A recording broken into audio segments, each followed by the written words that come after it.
So, once again, hi all. My name is Ivan. I come from Croatia, and I'm part of ORQA team. So, ORQA was founded by 3 guys, all of us very much different from each other. In the middle, that's Srđan. He's CEO of the company. On the far right, that's Vlatko. He's the CTO of the company. And on my left, your right, it's me. I'm Chief Operation Officer at ORQA. So this is our team, but I know it's cheesy, but in order to give you a good sense of feeling of who we are and what we do, I would like to say a couple of words about myself. So I'm a young entrepreneur. I started with the business and with innovations when I was just 21 years of age, but before that, I almost ended up being a soap TV shows actor. I traveled 40 plus countries. I had opportunity to participate in more than 200 business meetings, and I think that 40 plus countries and 200 meetings actually gave me a lot of advantages in entrepreneurial life. So when I was 22, I started my first business. It was a small consumer electronics company. We did an innovation with a USB charger that was built into a power socket. Eventually, that business was selling products to 15 countries in European Union, and when I was 27, we made a successful, rather small but successful exit of that company. So after first success with our original innovation, we got this know-how into building innovations and medical device and consumer electronic products. So I would like to present you with a couple of devices that we have designed in the meantime before we jump into main topic. So this is a Makir. It's a digital stethoscope that was built for professional athletes. So the problem that this product is solving is professional athletes go on clinical tests and exams a couple times a year, which is not enough for sport doctors to actually have enough data points to have predictive analytics about the patient. So we developed a very simple method built into a fist-size device that you put on your chest, and within 10 seconds you will get person's ECG and body sounds. Then this is the device called HiHelp. Basically, it's a medical device. Nowadays, it's used in some 20 private clinics in Germany. So in hospitals, there's a big problem with bacteria that transfer from medical personnel to the patients. And they need to use a lot of sanitizer, alcohol-based, in order for doctors to clean their hands. But they don't have a procedure and measurement method to actually understand and see how successful they were when cleaning their hands. So we made a device that you would put in the front pocket of your shirt. It has an alcohol sensor, and before you go to a patient, you would use a sanitizer and rub it in your hands, and when the alcohol from your hand vaporizes, this device measures the amount of vaporized alcohol and can tell you are your hands clean or not. Then this is an interesting device for women that we did. This is first non-invasive fertility test for women. Basically, it uses saliva from women, and it has ability to actually detect fertile days by searching for patterns of ferns, which are hormones that show up in a woman's saliva once she's fertile. Then we are making some technology for head-up displays for cars. So some of you know that in cars you would see this holographic image some 20 to 30 centimeters in front of you, where it will show you the speed and the direction you need to go. We're working on more advanced version of head-up display for one very important automotive company on a global level. So basically we're making a head-up display that can project picture up to 15 meters in front of the windshield. And the product that we're gonna talk about today are remote reality goggles. So basically it's a headset with 2 micro displays built in that have ability to display picture from a remotely operated unmanned vehicle. But we'll jump on that in a few seconds. So today I want to talk to you about the future of remote reality. So ORQA FPV, our company, is aiming to become a world #1 technology provider for FPV technologies, pioneering something we call remote reality. So the first product that we made in this FPV stack is ORQA FPV-1, which is a headset, actually goggles for flying drones.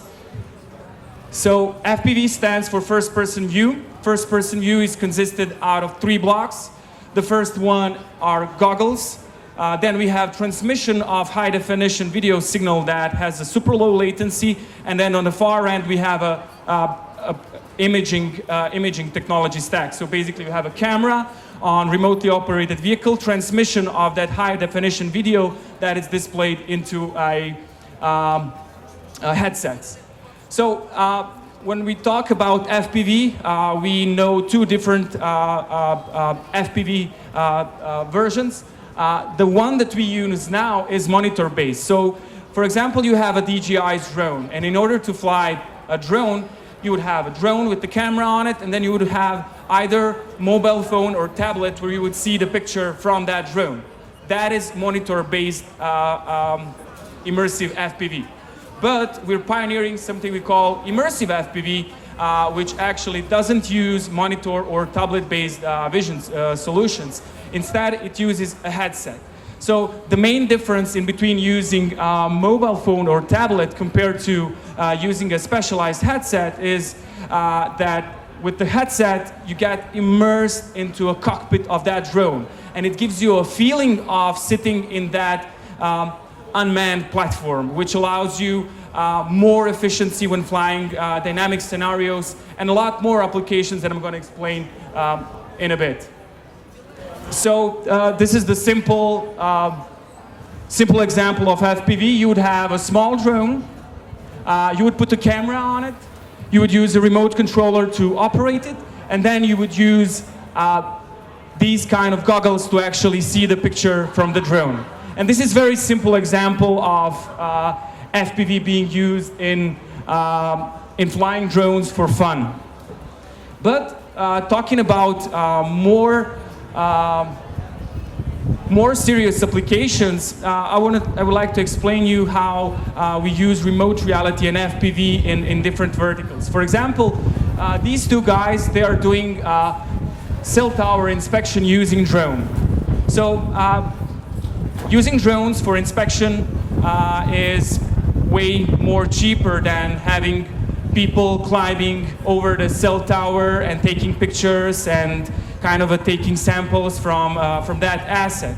So nowadays technologies, you would have a drone operator, and he would fly around this asset and then take those photos and recordings and send it into a back office. Then you would have artificial intelligence software that would analyze those images and videos, and then in the end you'll have an expert in inspection of that kind of an asset who would validate the data that this software analyzed.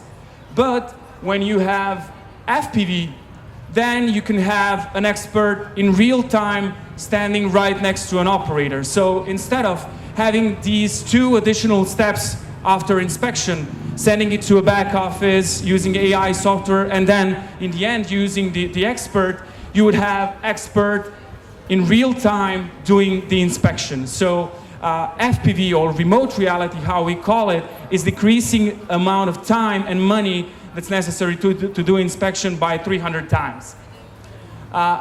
This is autonomous vehicles. So basically, this is a Norwegian company called Apply Autonomy, and they have a fleet of self-driving small buses, let me call them that ways, and they're running it in a special test area very close to Oslo.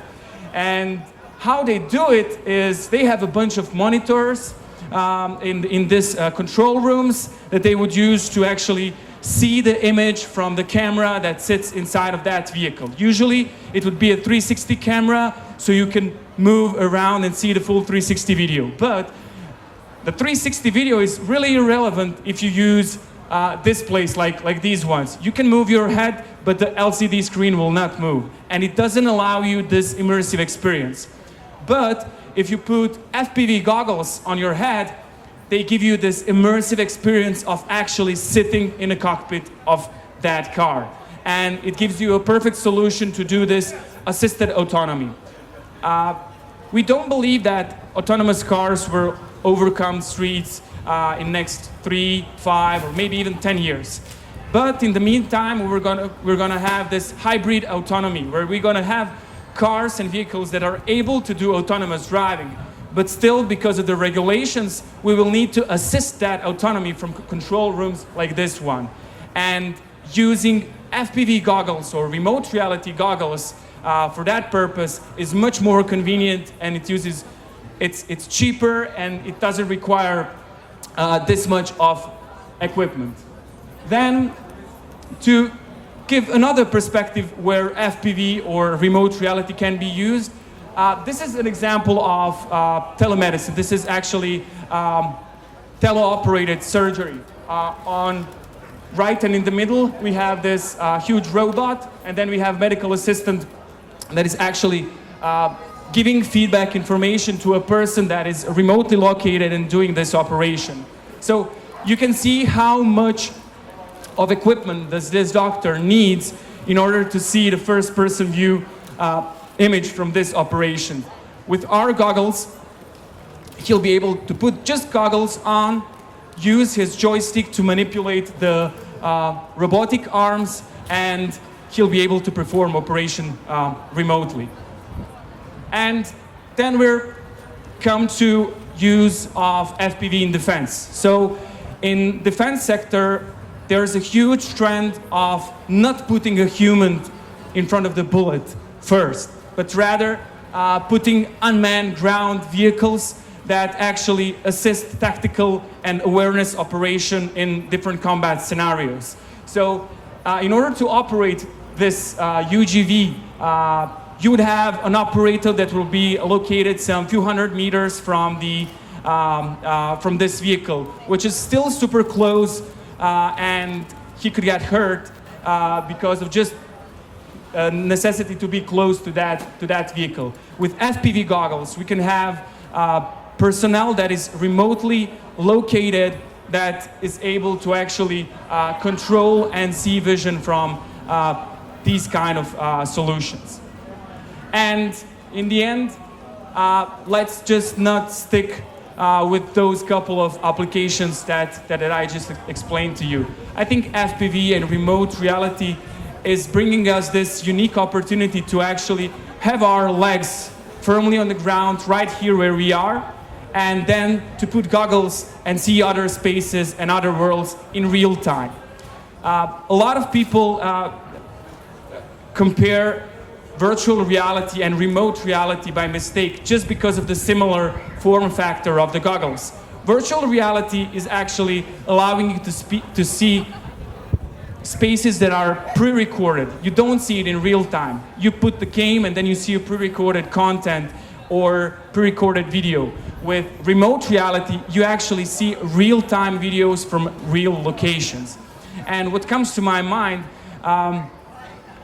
I've heard an interesting example of how this also can be used. So I've never been to Louvre. I've been places, but I've never been to Louvre Museum.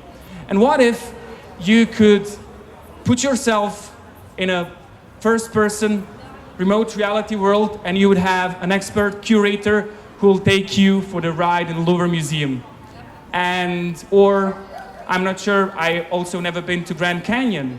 What if I can put the goggles on and ask a drone pilot or drone driver okay, fly me into Grand Canyon, and I can tell him, okay, go a little bit left, I think I saw something there, or go a bit above the ground, I want to see it from much higher.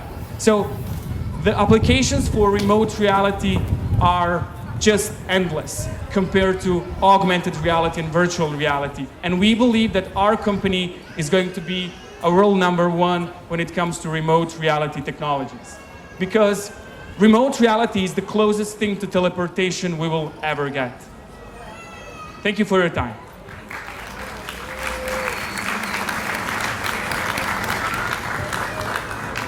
Thank you, Ivan. I think we do have time for one question.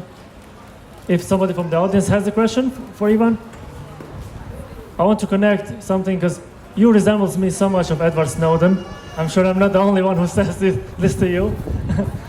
But we have a question? Yeah. Can we have a microphone? Yes? From which company you take these drones? So basically, remote reality is platform agnostic. So it doesn't pick a brand of drone. Like, so it can, for example, you can put the camera on your cat if you have a cat, and then you will have a remote reality experience of where your cat walks. So when we talk about drones, it's drone agnostic. It really doesn't choose either it's a DJI drone or unique drone or whatever. It also doesn't pick a camera. It's camera agnostic. You can connect it to any kind of camera you have. It only needs to have analog or digital transmission to the goggles. Thank you. Well, thanks. Yeah, we have one more.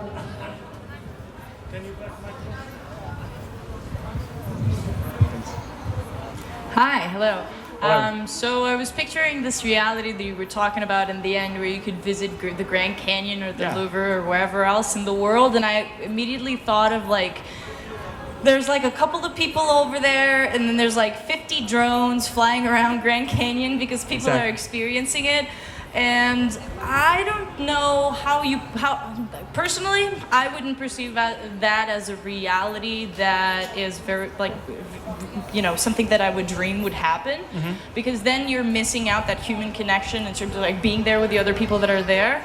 And also, like 50 drones flying around the Grand Canyon would be pretty noisy and crazy. So my question to you is this something that maybe one drone would fly around Grand Canyon all the time, just as an example, and it would like take a screen around, and then multiple people can connect to that one drone and have a Grand Canyon experience, but still have that lingering, longing feeling of, oh, I wonder what it would be like if I would go there myself and then be able to go to this corner that I saw. What do you think about that? I think we all agree that digital experiences will never change human experiences. So that's not the point I would ever make in regard of this presentation. So that's not the claim I made.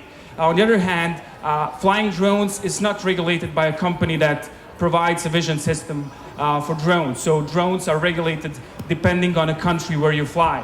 So I don't know. Maybe it's not the right question for me. So we do not do drones. We do not make drones. We do not produce drones.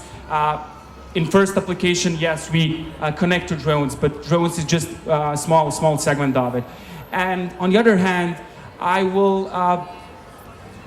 think there's definitely a business case for having this remote reality experiences, because it's not that everyone is able to actually go to Grand Canyon and to actually see it. If I can't afford it, I would do first best thing to do it. But also, I just want to claim once again, we will never change the real human experiences. So, yeah, thank you. We will have some more time to ask Ivan regarding this during our barbecue. So please, thanks.